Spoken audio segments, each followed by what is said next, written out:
Global thermostat. Yes. What is that? So global thermostat, I think, is a system that removes CO2 from the air. It is actually the first technology that is carbon negative, that actually removes CO2 from the air. If you think about a dehumidifier, which takes water out of the air, this takes CO2 out of the air, but it does it in industrial quantities, and then we'll supply it to industry. So if you think about a raw materials business that has it's got to go find the raw material, it's then got to turn that raw material into a sellable product, and then it's got to transport it to the end user. CO2 is in the air, so it's easy to find. What do you do? You just use scrubbers to bring it down? How does it work?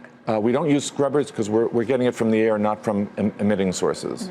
Mm-hmm. So we simply pass air through filters. The filters capture the CO2. CO2 is then taken off the filters and sold. So the air is everywhere. We only use waste heat, so we have very little energy in processing.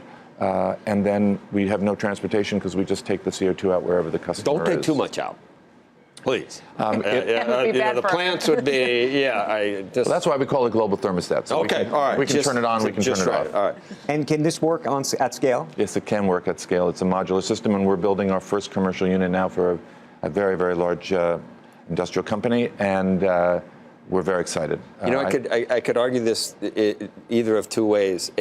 There are some that, Lomborg, I'm sure you've read Bjorn Lomborg type stuff, that talk about the way technology might be able to deal with the future problems and therefore very expensive solutions, Paris, whatever you want to talk about, that might hurt lesser developed countries. Instead of, saying, let's do this now at a cost of trillions, who knows, in 30 years, you might be able to just modulate the amount of, if it really is a problem at that point, then you take it out of the air with technology. Well, that's exactly what we're doing now, I think, augurs in a huge new industry. I mean, CO2 is not available for industry in large quantities.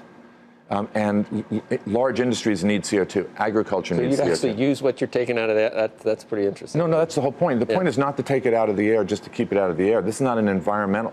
This is a business which can. You're harvesting CO2. I thought it was totally about just. No.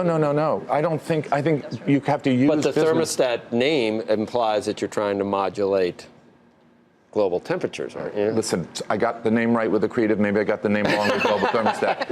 I think it's good. I think it's good. I like it. But the whole point is, anything you use oil to make, you can use CO2 because it's really the carbon molecule that's necessary. So agriculture needs CO2. Yeah. Plastic can be made from CO2.